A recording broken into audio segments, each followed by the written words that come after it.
Magandang tanghali mga kapobre. Yan, magawa lang.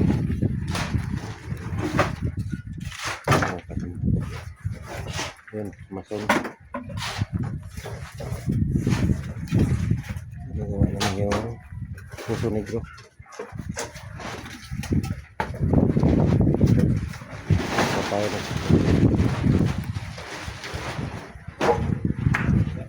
Yun ako mga panambak yung dalawang truck.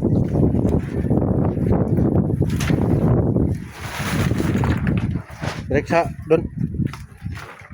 Break tayo muna. Alas 10 na, alas 10.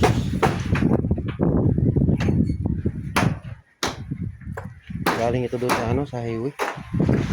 Binakbak yan sa kalsada. Yan ang na-deliver namin dito.